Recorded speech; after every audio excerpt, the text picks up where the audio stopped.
Hello, नमस्कार साथियों। मैं कैलाश चौधरी आप सबका स्वागत करता हूं केस क्लासेस के अंदर। केस क्लासेस के अंदर अपन पढ़ रहे हैं सी लैंग्वेज और सी लैंग्वेज को अपन डिटेल से पढ़ रहे हैं। अपन ने एक नई यूनिट स्टार्ट कर दी है ऑपरेटर की, और ऑपरेटर से आपको एक क्वेश्चन मिल जाएगा। ऑपरेटर जो टॉपिक है वो बहुत ज्यादा इंटरेस्टेड है। अगर आप चीजों को सीक्वेंस से पढ़ते हो, चीजों को आप प्रैक्टिकल के साथ पढ़ते हो, तो आपको चीजें ज्यादा क्लियर होती है। तो इसी सीक्वेंस में अपने कल पढ़ा था अपन ने, वो पढ़ा था अपन ने क्या, यूनरी ऑपरेटर। यूनरी ऑपरेटर के अंदर अपन ने पढ़ लिया था प्री इंक्रीमेंट, और प्री इंक्रीमेंट के अंदर अपने डिटेल से चीजें देखी थी कि क्या होता है प्री इंक्रीमेंट। उसके अलावा मैंने आपको यह भी बताया था कि प्रीवियस ईयर में जो क्वेश्चंस बनते हैं और इस टॉपिक से जो क्वेश्चंस बनते हैं वो कैसे बनते हैं, इतनी चीजें अपन ने कल डिस्कस कर ली थी। आज अपन पढ़ रहे हैं प्री डिक्रीमेंट। ठीक है।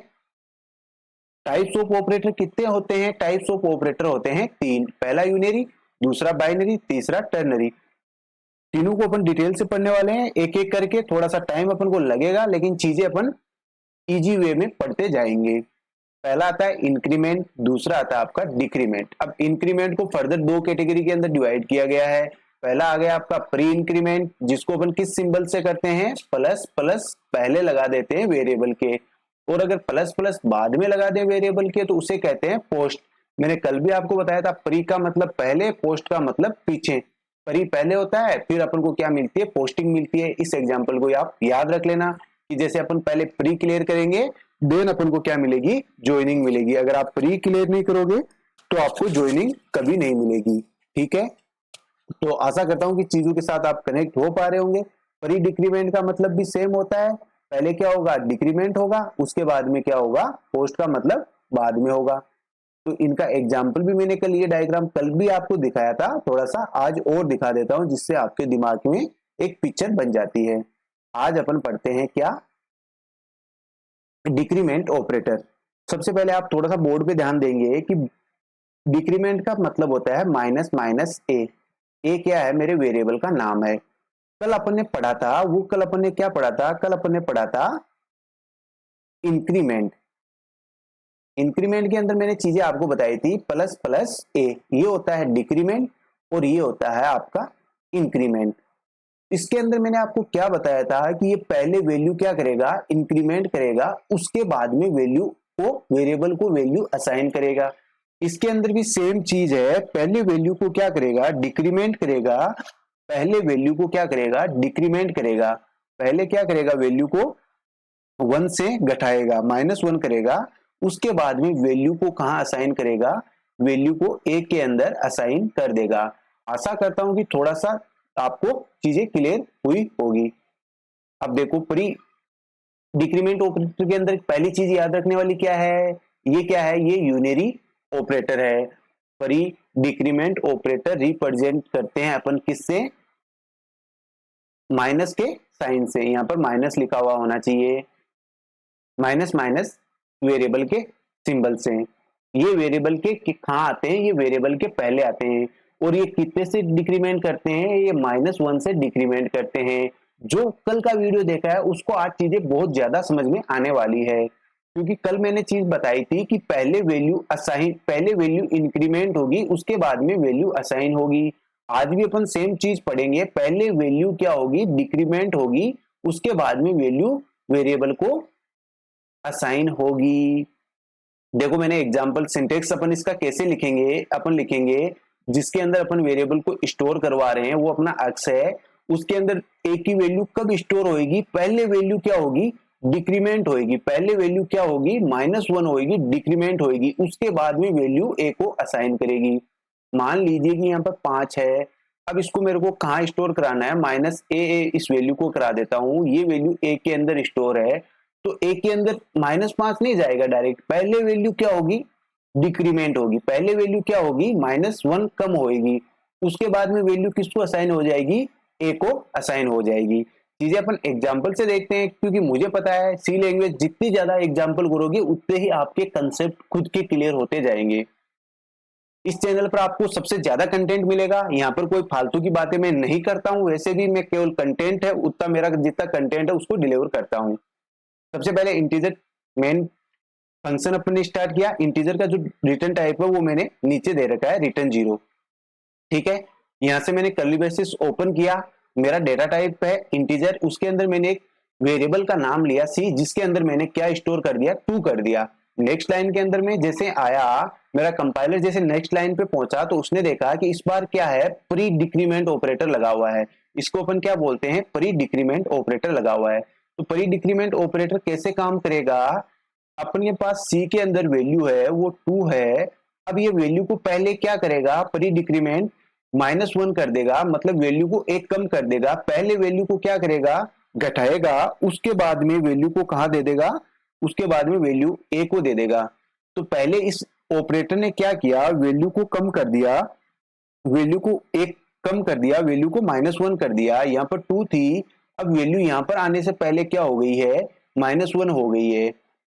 अब यहाँ पर -1 होने के बाद में वैल्यू कहां जा रही है, सी के अंदर जा रही है। ठीक है, अब देखो मैंने यहाँ पर वापस लिखा है प्रिंटफ फंक्शन। प्रिंटफ फंक्शन क्या होता है, आपका आउटपुट फंक्शन होता है। इसके अंदर अपन जो भी लिखते हैं वो अपने डेस्कटॉप के ऊपर, अपने कंसोल के ऊपर अपन को विजिबल हो जाता है। यहाँ पे मेरा फॉर्मेट स्पेसिफायर क्या है, %d है। ये फॉर्मेट स्पेसिफायर अपन किसके लिए यूज करते हैं, अपन यूज करते हैं इंटीजर के लिए। ये मेरी क्या है, कंट्रोल स्ट्रिंग है। कोमा मैंने क्या किया है, वेरिएबल का नाम दिया है कोमा के बाद में। कोमा लगाना अलग है, जिससे कंपाइलर समझ पाता है कि ये मेरे फॉर्मेट स्पेसिफाइड से अलग है। अगर आप कोमा नहीं लगाओगे तो आपका कंपाइलर आपको आउटपुट नहीं देगा। फिर मैंने यहाँ पे सी को प्रिंट करवाया है, तो आप मुझे कमेंट करके बताओगे कि सी की वैल्यू कितनी आएगी। अब जब आप कमेंट करोगे तो कंसेप्ट आपके क्लियर होंगे। एक बार वीडियो को पॉज कीजिए और आप अपने मन से इस क्वेश्चन को सोचिए कि क्या मेरी सी की वैल्यू 1 आ रही है, -1 आ रही है, 0 आ रही है, जो भी आपका दिमाग जो भी चले वो एक बार आप कीजिए। उसके बाद में चीजें तो मैं बता ही रहा हूं। तो यहाँ पर क्या होगा, सी की वैल्यू क्या हो जाएगी, -1 हो जाएगी। कितनी, सी की वैल्यू 2 थी, अपन ने लगाया माइनस माइनस क्या, सी। ये मेरा क्या होता है, ये मेरा प्री डिक्रीमेंट होता है। प्री का मतलब पहले, पहले वैल्यू को क्या करेगा, -1 कम करेगा, उसके बाद में वैल्यू सी को ये असाइन कर देगा। तो मेरे पास सी का प्रिंटफ होकर जो आउटपुट आएगा वो कितना आएगा, मेरा 1 आएगा। आशा करता हूं कि चीजें आपको समझ में आई होगी। एक एग्जांपल और लेते हैं। देखिए मैंने यहाँ पे कितने वेरिएबल लिए हैं, डेटा टाइप मेरा इंटीजर है, वेरिएबल मैंने 2 लिए हैं। एक का नाम मेरा ए है, दूसरे का मेरा क्यू है। ये वेरिएबल का नाम क्यू है, ये चीज आपको पता है। क्यू के अंदर मैंने वैल्यू स्टोर करवाई है, वो भी कितनी करवाई है, इस बार मैंने 2 करवाई है। ठीक है, अब वैल्यू मैंने नेक्स्ट लाइन पे मैं जैसे जाता हूं तो मैंने देखा कि ए के अंदर क्या है, मेरा ए इक्वल्स टू है प्री डिक्रीमेंट क्यू। अब प्री डिक्रीमेंट क्यू यहाँ पर लिखा हुआ है, तो वैल्यू पहले क्या होगी, डिक्रीमेंट का मतलब होता है वैल्यू पहले डिक्रीमेंट होएगी, उसके बाद में वैल्यू क्यू को असाइन होएगी। तो 2 से मेरी वैल्यू कितनी हो जाती है यहाँ पर, अब डिक्रीमेंट होने का मतलब है -1 करना है। जब 2 में से -1 होएगी तो मेरे पास वैल्यू कितनी आ जाएगी, 1 आ जाएगी। और अब मेरे पास ए के अंदर वैल्यू कितनी है, ए इक्वल टू मेरे पास 1 है। और क्यू की वैल्यू भी यहाँ पे मेरे पास कितनी हो जाती है, क्यू की वैल्यू भी मेरे पास 1 हो जाती है। अब मैंने प्रिंटफ आउटपुट फंक्शन के अंदर जो मेरा फॉर्मेट स्पेसिफायर है वो 2 टाइम लिया है, %d और %d। ठीक है, दोनों इंटीजर का फॉर्मेट स्पेसिफायर है और मैंने वेरिएबल का नाम लिया है क्यू और ए। अब मैं क्यू की वैल्यू प्रिंट करवाऊंगा तो मेरे पास क्यू की वैल्यू कितनी आ जाएगी, 1 आ जाएगी, और ए की वैल्यू भी कितनी आ जाएगी, मेरे पास 1 आ जाएगी। ये कैसे आई, क्योंकि ए के अंदर स्टोर है आपका क्यू, क्यू की वैल्यू कितनी है, ए। तो ए के अंदर यहाँ पर जो वैल्यू मिली है वो ए इक्वल टू 1 मिली है। और क्यू के अंदर अब वैल्यू कितनी हो गई, पहले वैल्यू डिक्रीमेंट हुई, उसके बाद में वैल्यू असाइन हुई। तो क्यू की वैल्यू कितनी हो गई, क्यू की वैल्यू भी 1 हो गई। मुझे पता है आपको समझ में कम आया है, थोड़ा सा कम आया है, जो पहली बार इस वीडियो को देख रहे हैं, पिछला वीडियो नहीं देखा है, लेकिन घबराइए मत, आप वीडियो को पूरा देखिए, आपको इतना ज्यादा समझ में आएगा कि आप कभी भूलोगे भी नहीं अगर वीडियो कंप्लीट देखते हो तो। फिर से मैंने एक एग्जांपल लिया है जिसके अंदर मेन फंक्शन से मेरा एग्जीक्यूशन स्टार्ट हो जाता है। यहाँ पर भी मैंने क्या लिया है, इंटीजर टाइप का ए वेरिएबल लिया है जिसके अंदर मैंने वैल्यू स्टोर करवाई है 2। अब कुछ स्टूडेंट को दिक्कत हो जाती है, क्या सर अपन आउटपुट फंक्शन लेते हैं वहां पर भी ये डायरेक्ट काम कर जाता है क्या, इंक्रीमेंट और डिक्रीमेंट। जी हाँ, अपन आउटपुट फंक्शन के अंदर डायरेक्ट भी वैल्यू को इंक्रीमेंट और डिक्रीमेंट कर देते हैं। अब यहाँ पर क्वेश्चन ये बनता है कि सर ये तो वैल्यू है जो डिक्रीमेंट होएगी कैसे, अपन तो इसको प्रिंट एफ करा रहे हैं, इसका आउटपुट शो कर रहे हैं। लेकिन मैंने आपको एक बेसिक इसका बता रखा है कि पहले वैल्यू क्या होगी, डिक्रीमेंट होगी, पहले वैल्यू क्या होगी, डिक्रीमेंट होगी, देन असाइन होगी। तो यहाँ पर मेरी वैल्यू पहले तो क्या होगी, डिक्रीमेंट हो गई। टू, मेरी वैल्यू 2 थी तो 2 से कितनी हो गई, 1 हो गई। अब 1 होने के बाद में तो मेरी वैल्यू a के पास जाएगी ना, तो मेरी वैल्यू कहां चली गई, a के अंदर चली गई। तो मेरा आउटपुट यहां पर क्या आ जाएगा, 1 आ जाएगा। ठीक है, एक एग्जांपल और देखो। चीजें जब तक आपको समझ में नहीं आएगी तब तक मैं एग्जांपल करवाता रहूंगा। इंटीजर मेरा डेटा टाइप है, a वेरिएबल है जिसके अंदर मैंने वैल्यू स्टोर की है 2, और b वेरिएबल है जिसके अंदर मैंने वैल्यू स्टोर की है 3। अब क्या होगा, इंटीजर टाइप का k वेरिएबल लिया है, उसके अंदर मैंने पहले क्या करवाया है, माइनस, डबल माइनस मतलब डिक्रीमेंट ऑपरेटर लगा रखा है a के पहले, और अब उसके बाद में मैंने प्लस किया है यहाँ पर किसको, दूसरे वेरिएबल को भी डिक्रीमेंट करके। अब आपको पता होगा, आपके दिमाग में थोड़ा सा इमेज बन रहा होगा कि एक की वैल्यू यहां पर आएगी तो एक की वैल्यू क्या होकर आएगी, डिक्रीमेंट हो जाएगी। वैल्यू पहले डिक्रीमेंट होगी, उसके बाद में वेरिएबल को असाइन होएगी। तो पहले वैल्यू डिक्रीमेंट हो गई तो वैल्यू 2 से कितनी हो गई, वैल्यू 2 से 1 हो गई। अब दूसरा वेरिएबल देखिए बी के अंदर मेरा कितना है, 3 है। पहले वैल्यू कहां जाएगी, डिक्रीमेंट ऑपरेटर के पास जाएगी, और वैल्यू कितना कम हो जाएगी, -1 हो जाएगी। क्योंकि डिक्रीमेंट क्या करता है, पहले वैल्यू को डिक्रीमेंट करता है, फिर वैल्यू को असाइन करता है। तो यहाँ पर ये क्या करेगा, पहले वैल्यू को डिक्रीमेंट करके कितना कर देगा, 2 कर देगा, और फिर 2 को कहां असाइन कर देगा, बी को असाइन कर देगा। तो अब मेरे पास ए और बी की वैल्यू क्या हो जाती है, 1 + 2 हो जाती है, जो मेरे एक दूसरे वेरिएबल के अंदर स्टोर है। तो यहाँ पर के की वैल्यू कितनी हो जाती है, के की वैल्यू 3 हो जाती है। और यहाँ पर आप देखना चाहोगे ए की वैल्यू मेरे पास कितनी है, 1 है, और बी की वैल्यू यहाँ से मेरे पास कितनी हो जाती है, 2 हो जाती है। अब मैंने प्रिंटफ आउटपुट फंक्शन का यूज किया, फॉर्मेट स्पेसिफाइड परसेंट की इंटीजर के लिए यूज किया, और मैंने जो मेरा वेरिएबल प्रिंट करवाना चाहता हूं वो मेरा के है। तो ये वैल्यू कौन सी लेकर आएगा, ये वैल्यू जो के अंदर बसती है उसको लेकर आएगा, और मेरा आउटपुट यहाँ पर कितना आ जाएगा, 1 + 2। 1 वैल्यू किसकी है, 1 वैल्यू है ए की, जब ए क्या हो रहा है, डिक्रीमेंट हो रहा है उसके बाद में। 2 वैल्यू किसकी है, 2 वैल्यू है बी की। बी कब आ रहा है, जब मेरी वैल्यू डिक्रीमेंट हो रही है उसके बाद में। आशा करता हूं कि आपको चीजें अब थोड़ी ज्यादा क्लियर हुई होगी। अभी भी मेरे को पता है कि आपको चीजें थोड़ी कम क्लियर है, तो अपन और चीजों को देख लेते हैं। सबसे पहले मेन फंक्शन स्टार्ट होता है, यहां पर मैंने डेटा टाइप इंटीजर लिया है, फिर मैंने यहां पर वैल्यू ली है बी, और फिर मैंने वैल्यू ली है यहां पर ए। ठीक है, तो ए के अंदर मैंने क्या स्टोर करवा रखा है, 2 स्टोर करवा रखा है। अब मैंने क्या लिखा है, नेक्स्ट लाइन पे मैंने लिखा है बी। तो बी के अंदर क्या होएगा, वैल्यू पहले डिक्रीमेंट होएगी, वैल्यू पहले क्या होगी, डिक्रीमेंट होगी, उसके बाद में वैल्यू किसको असाइन होगी, ए को असाइन होगी। तो अब आप मुझे बताओ कि ए के अंदर वैल्यू कितनी आ गई, 1 आ गई। नेक्स्ट लाइन के अंदर मैं फिर से आता हूं, तो बी को फिर से इसने क्या कर रखा है, डिक्रीमेंट कर रखा है। तो ए की वैल्यू को फिर से क्या किया, -1 से डिक्रीमेंट किया, तो वैल्यू कितनी हो गई, 0 हो गई।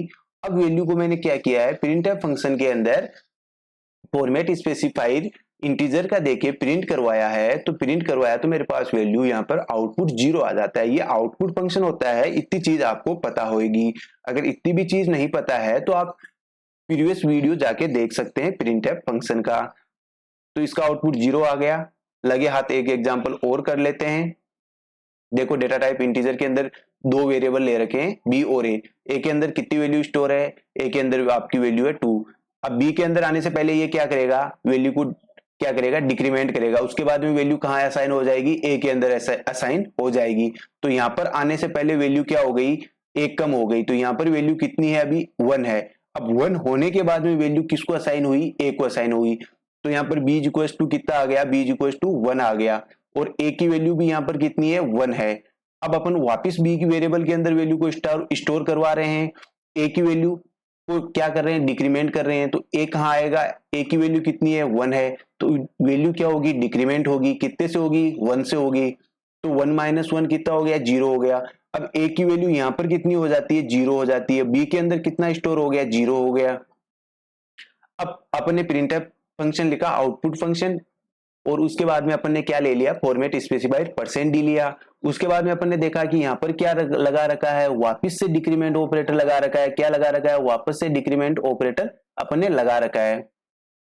अब ये देखो डिक्रीमेंट ऑपरेटर है, ये वैल्यू को क्या करेगा, फिर से डिक्रीमेंट करेगा, मतलब वैल्यू कितनी हो जाएगी, 0 से अपनी वैल्यू हो जाएगी -1, और -1 होने के बाद में ये क्या करेगा, प्रिंट करेगा, और अपना आउटपुट क्या आ जाएगा, -1 आ जाएगा। ठीक है, आशा करता हूं कि आपको चीजें समझ में आई होगी। अब अपन इसका एक स्पेशल केस बनता है, वो देख लेते हैं। ये एग्जांपल पिछली बार भी मेरे को पता है आपको बहुत कम समझ में आया होगा, क्योंकि चीजें इतना इजी नहीं होता है सीखना। आज आपको ये चीजें और क्लियर हो जाएगी। देखो यहाँ पर मेरा डेटा टाइप इंटीजर है, इंटीजर के अंदर मैंने क्या ले रखा है, ए और बी दो वेरिएबल लिए हैं, जहां पर मेरी बी की वैल्यू कितनी है, मेरी यहाँ पर बी की वैल्यू है 5। अब यहां पर मैंने ए का अलग से डेटा टाइप नहीं लिया है, डेटा टाइप एक वेरिएबल ए है, उसको डेटा टाइप इंटीजर के अंदर ही मैंने स्टोर कर रखा है। यहां पर खेल केवल इंटीजर का है कि वैल्यू वेरिएबल जो अपन असाइन कर रहे हैं वो एक इंटीजर के अंदर ही कर रहे हैं या अलग अलग इंटीजर वेरिएबल डेटा टाइप के अंदर कर रहे हैं। जब अपन वैल्यू स्टोर कर रहे हैं, वेरिएबल स्टोर कर रहे हैं, वेरिएबल के अंदर कुछ वैल्यू स्टोर कर रहे हैं, वो अगर एक ही डेटा टाइप में स्टोर कर रहे हैं, दो या दो से ज्यादा वेरिएबल, तो रिजल्ट अलग होते हैं, और अलग अलग डेटा टाइप की वैल्यू अलग अलग के लिए स्टोर करते हैं, तो रिजल्ट फिर से अपना अलग होता है। ठीक है, ये चीजें अपन अब देखते हैं। तो देखो मेरे पास ए क्या है, वेरिएबल है, जो अपन ने कहां स्टोर कर रखा, कहां डिक्लेयर कर रखा है, इंटीजर के अंदर डिक्लेयर कर रखा है। ए और बी को अपन ने क्या कर रखा है, यहाँ पर साथ डिक्लेयर कर रखा है, दोनों को एक साथ डिक्लेयर कर रखा है। तो पहले क्या होगा, वैल्यू क्या होगी, डिक्रीमेंट होगी, कितने से, -1 से, तो यहां पर b की वैल्यू कितनी हो जाती है, 4 हो जाती है। अब इतनी चीजें तो आपको समझ में आ रही होगी। अब b की वैल्यू 4 है, अब अपन आगे चलते हैं, एक ही लाइन है, ये एक ही लाइन के अंदर है। कंपाइल जब कोड को एग्जीक्यूट करता है तो ये इसको वन लाइन ही समझता है, और वन लाइन के अंदर ही वो एग्जीक्यूट करता है। अब यहाँ पर वैल्यू 4 हो गई, 4 से वैल्यू आगे गई, तो यहाँ पर अपन ने देखा फिर से डिक्रीमेंट ऑपरेटर लगा हुआ है, तो अब वैल्यू क्या हो जाएगी, 4 से वैल्यू एक कम होएगी, तो वैल्यू कितनी हो जाएगी, 3 हो जाएगी। अब वैल्यू 3 होने के बाद में वैल्यू किसको असाइन हो जाएगी, वैल्यू बी को असाइन हो जाएगी। ठीक है, अब अपने पास बी की वैल्यू यहाँ पर कितनी हो गई मेरे भाई, 3 हो गई। अब अपन आगे चलते हैं, क्योंकि अपना कोड एक ही लाइन के अंदर लिखा हुआ है, तो आगे गए तो अपन को फिर से क्या मिला, डिक्रीमेंट ऑपरेटर का साइन मिला। तो अपन ने देखा कि अपनी वैल्यू बी की यहाँ पर कितनी थी, 3 थी, 3 से वैल्यू यहाँ पर कितनी हो जाती है, 2 हो जाती है, और 2 होने के बाद में वैल्यू किसको असाइन हो जाती है, बी को असाइन हो जाती है। अब मेरे पास बी की वैल्यू कितनी हो जाती है, मेरे पास बी इक्वल टू हो जाता है 2। अब अपन फिर से आगे चले तो अपन ने देखा कि जो बी की वैल्यू 2 है वो यहाँ पर आई, और यहाँ पर भी अपने पास क्या है, डिक्रीमेंट है, डिक्रीमेंट है, तो वैल्यू क्या हो जाएगी, 2 से वैल्यू -1 होएगी, तो वैल्यू यहाँ पर 1 हो गई। उसके बाद में अपन ने देखा कि 1 होने के बाद में वैल्यू किसको असाइन होती है, बी को असाइन होती है। अब बी की वैल्यू मेरे पास कितनी हो गई, 1 हो गई। फिर से अपन ने देखा कि अपना कोड अभी एक लाइन के अंदर और लिखा हुआ है, तो बी कहाँ जाएगा, बी जाएगा वापिस यहाँ पर, और देखेगा बी की वैल्यू क्या करनी है, वापिस डिक्रीमेंट करनी है, कितने से, 1 से। तो 1 -1 करेंगे तो वैल्यू कितनी आ जाती है, 0 आ जाती है। जब वैल्यू 0 आ गई तो अपने पास बी की वैल्यू कितनी असाइन हो गई, 0 असाइन हो गई। तो अब यहाँ पर बी इक्वल टू कितना हो गया, 0 हो गया। स्टूडेंट गलती क्या करता है कि इन सबको ऐड कर लेता है, वो कि 4 + 3 + 2 + 1 + 0, और वो आंसर के अंदर, ऑप्शन के अंदर एग्जामिनर ये भी देता है कि 4 3 7 8 9 और 10, कि आपका आउटपुट 10 होगा।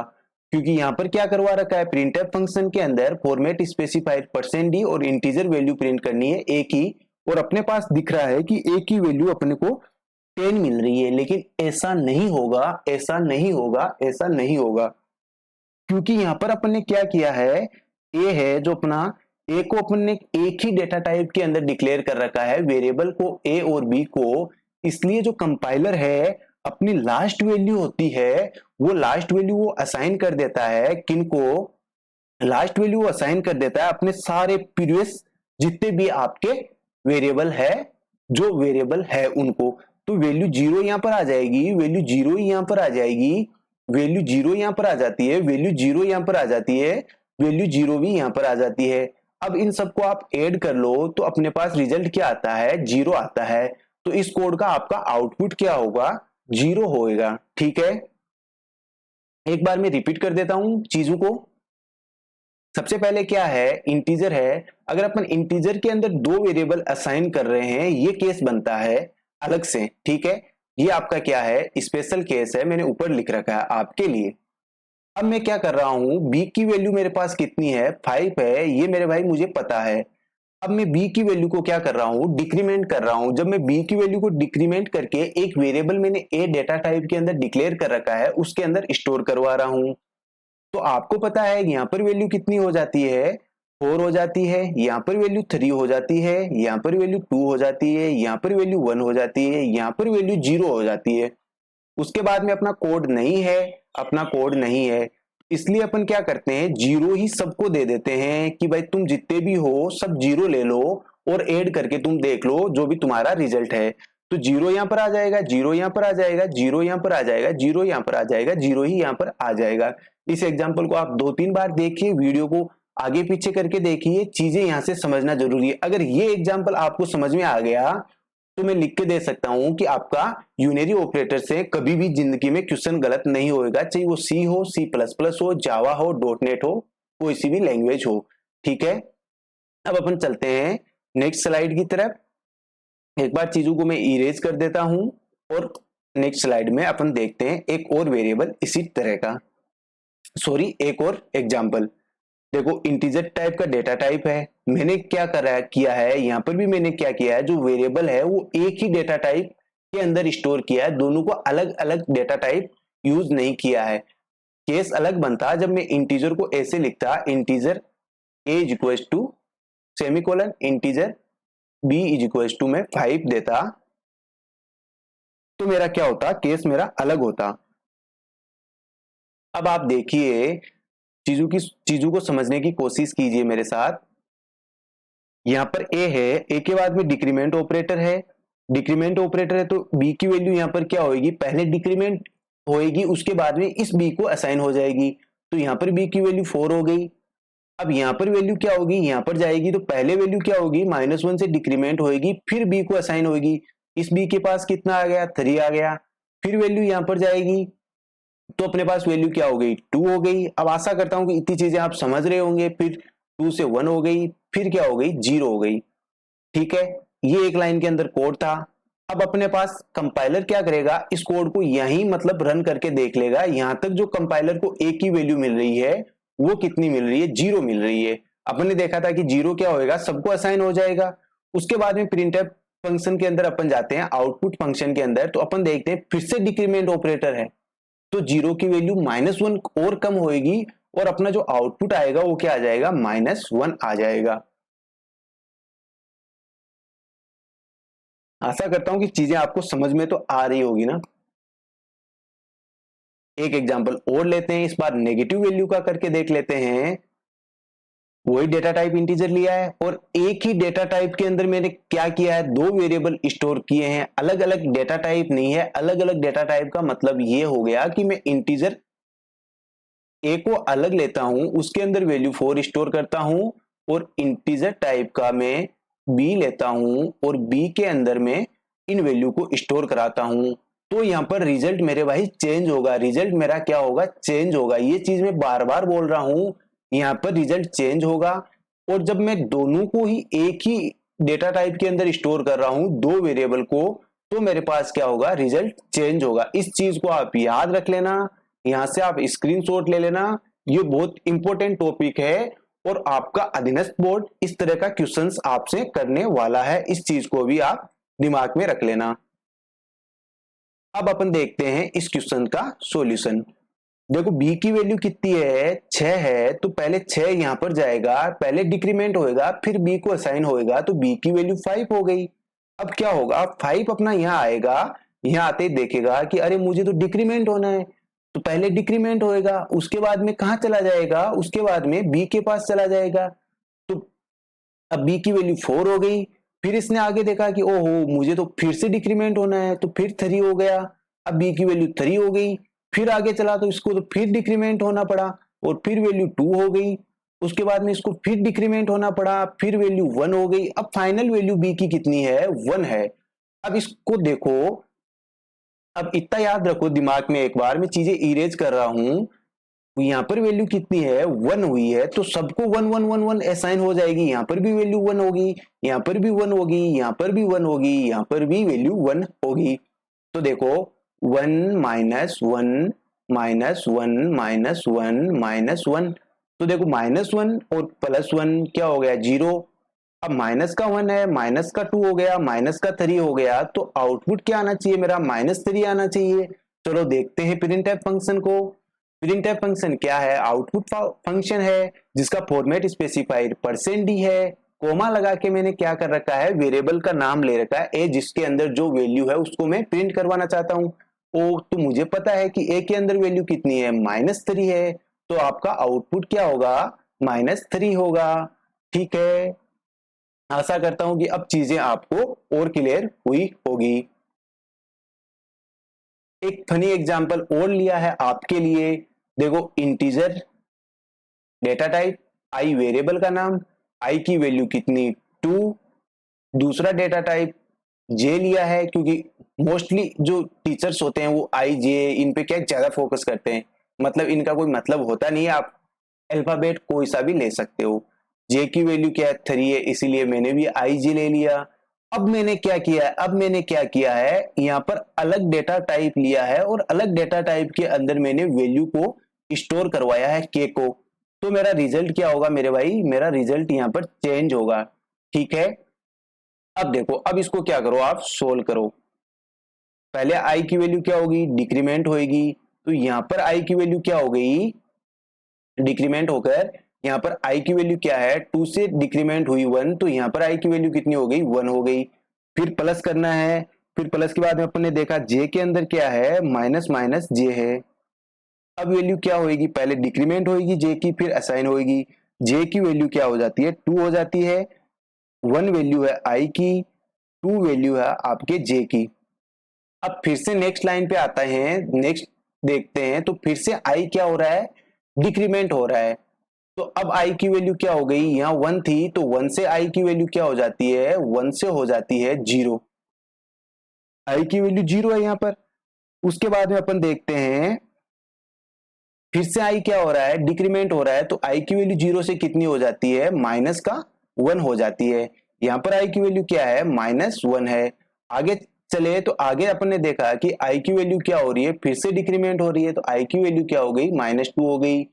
अब आप गलती ये मत करना कि -2 है वो आप सभी को असाइन कर दोगे कि -2 आई की वैल्यू होगी, -2 इसकी वैल्यू होगी, -2 इसकी वैल्यू होगी, और जे की वैल्यू 2 है तो 2 रहेगी। ऐसा नहीं होता है, मैंने चीजें बार बार बताई है कि अपन ने अलग डेटा टाइप के अंदर वेरिएबल को स्टोर करवाया। इस बार अलग डेटा टाइप के अंदर जब वेरिएबल को स्टोर करवाएंगे तो रिजल्ट अलग आएगा मेरे भाई। तो इस बार देखो, पहले आई की वैल्यू क्या थी, पहले आई की वैल्यू 1 थी, जे की वैल्यू कितनी थी, जे की वैल्यू 2 थी, फिर आई की वैल्यू कितनी हो गई, 0 हो गई, फिर आई की वैल्यू कितनी हो गई, -1 हो गई, फिर आई की वैल्यू कितनी हो गई, -2 हो गई। -2 से प्लस का 2 गया, माइनस का 1 से प्लस का 1 गया, आउटपुट फिर से क्या आ गया, के का आउटपुट 0 आ गया। आगे पीछे करके देख लेना वीडियो को, मैंने चीजें समझा दी है। अब देखो यहाँ पर जो एग्जांपल लिया है वो मैंने प्री इंक्रीमेंट और प्री डिक्रीमेंट दोनों का आपके लिए साथ लिया है, क्योंकि चीजें थोड़ी सी ज्यादा क्लियर हो जाएगी आपके लिए। आई की वैल्यू 2 है, देखो अलग से डेटा टाइप लिया है, तो जो लास्ट में जो वैल्यू आएगी वो सबको असाइन नहीं होगी। वैल्यू जो जिसके पास जो रहेगी वही अपनी स्थिर रहेगी। आई की वैल्यू क्या है, 2 है, आई यहां से यहां पर आया तो 2 से पहले डिक्रीमेंट होकर आई की वैल्यू 1 हो गई। याद रहेगी। जे की वैल्यू क्या हो गई, डिक्रीमेंट होकर यहाँ पर कितनी हो गई, 2 हो गई, जे को असाइन हो गई। अब आई की वैल्यू क्या है, 1 है, और जे की वैल्यू क्या है, 2 है। अब मैंने क्या किया है, आई को मैंने क्या किया है, डिक्रीमेंट नहीं करके क्या किया है, इंक्रीमेंट किया है। तो आई की वैल्यू यहाँ पे क्या हो जाएगी, इंक्रीमेंट होएगी वापिस। आई की वैल्यू जब यहाँ से वापिस इंक्रीमेंट होएगी तो मेरे पास आई की वैल्यू 1 से कितनी हो जाएगी, पहले डिक्रीमेंट फिर असाइन, तो आई की वैल्यू मेरे पास यहाँ पर 2 हो गई। अब मैं जैसे ही आगे चला तो यहाँ पर मैंने देखा कि यहाँ पर क्या है, यहाँ पर डिक्रीमेंट है, ठीक है। तो यहाँ पर डिक्रीमेंट है तो आई की वैल्यू 2 से क्या हो गई, -1 हुई, तो वैल्यू 1 हो गई। आई की वैल्यू यहाँ पर कितनी हो गई, 1 हो गई, ठीक है।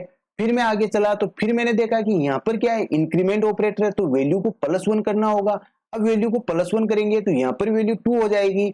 अब आप क्या करोगे कि अपन ने तो पढ़ा है कि जो वैल्यू लास्ट के अंदर होती है और कोड इस तरह से एक लाइन के अंदर लिखा होता है तो सबको 2 2 2 असाइन हो जाता है, लेकिन ऐसा नहीं होता है। यहाँ पर मैंने क्या बताया था कि अगर ये के है जो ये कहाँ स्टोर होता, कहाँ डिक्लेयर होता, ये अगर यहाँ पर डिक्लेयर होता इंटीजर के is equal K comma I is equal to 2 होता, तब तो ये काम कर सकते थे आप, लेकिन ऐसा अब नहीं करेंगे आप, क्योंकि अब क्या है, इसका डेटा टाइप ही अलग है, तो अपन ऐसा नहीं करेंगे।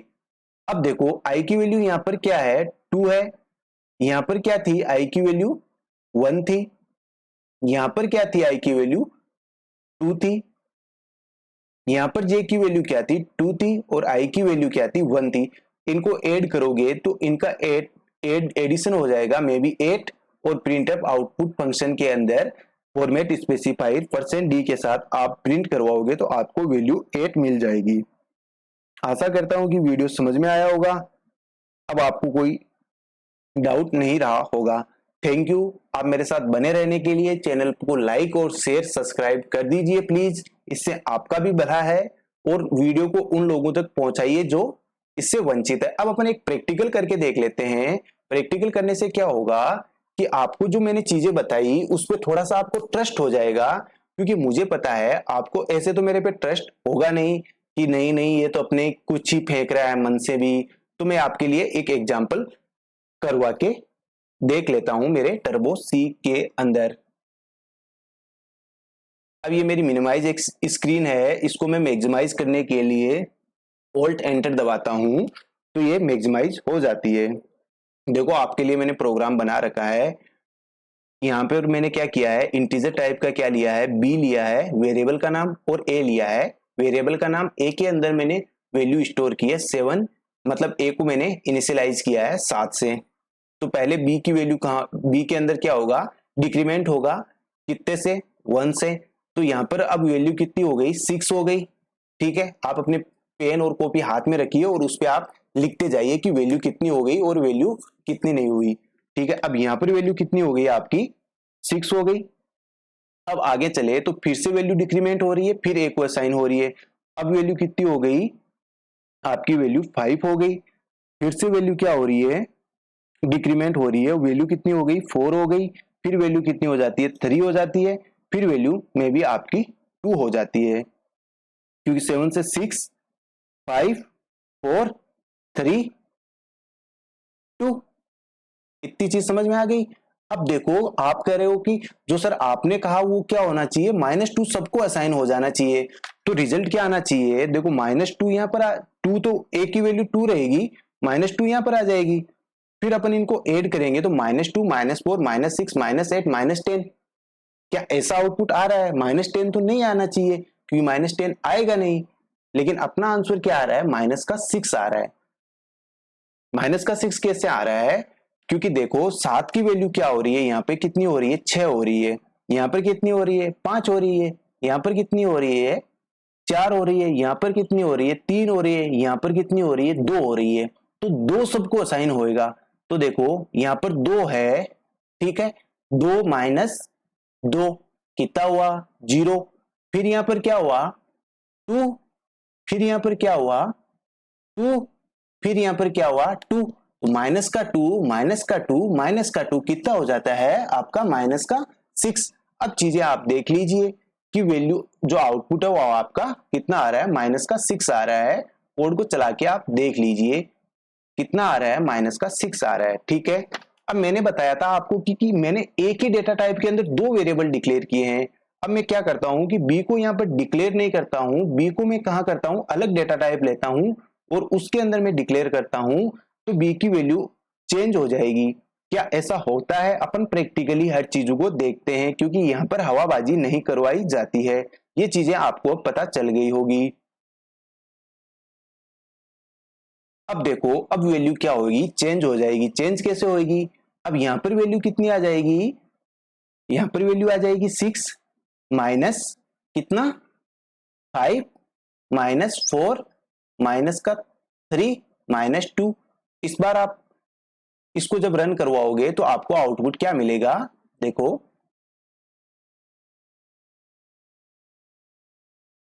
अब वैल्यू मिल रही है आपको -8। अब -8 कैसे मिली? देखो पहले वैल्यू कितनी हो गई, यहां पर 6 हो गई। 6 माइनस अपन को क्या करना है, पहले वैल्यू डिक्रीमेंट हुई फिर एक को असाइन हो गई, तो वैल्यू कितनी हो गई, 6 माइनस 5 माइनस 4 माइनस 3 माइनस 2। अब प्लस का 6 है माइनस का 5 है, तो ऐड करोगे तो फिर आपके पास पॉजिटिव वैल्यू 1 रहेगी। फिर इन वैल्यू को जोड़ोगे तो आपका सम कितना आएगा, 9 आएगा, सॉरी माइनस का 9 आएगा। और जब माइनस के 9 में आप 1 करोगे प्लस का, तो वैल्यू कितनी आ जाएगी, माइनस की 8 आ जाएगी। फिर आप कोड को रन करवा के देख लेना इसकी वैल्यू क्या आती है, माइनस के 8 आती है। ठीक है, आशा करता हूं कि वीडियो आपको अच्छा लगा होगा, सारी चीजें आपको समझ में आई होगी। अब वैल्यू आ रही है -8। डिफरेंस क्या है, डिफरेंस केवल इतना है, इस वेरिएबल को यहां पर डिक्लेयर करोगे या इस वेरिएबल को अलग डेटा टाइप के अंदर डिक्लेयर करोगे। अगर सेम डेटा टाइप के अंदर वेरिएबल को स्टोर कर रहे हो एक ही डेटा टाइप के अंदर, तो रिजल्ट चेंज है। अलग अलग वेरिएबल को अलग अलग डेटा टाइप में स्टोर कर रहे हो तो रिजल्ट आपका चेंज है। इसको मैं ओल्ड के साथ एक्स दबाता हूं तो मैं क्या हो जाता हूं, एग्जिट हो जाता हूं और मैं मेरे वीडियो को अब खत्म करता हूं। और आशा करता हूं कि आप चैनल को शेयर और सब्सक्राइब करेंगे। Thank you.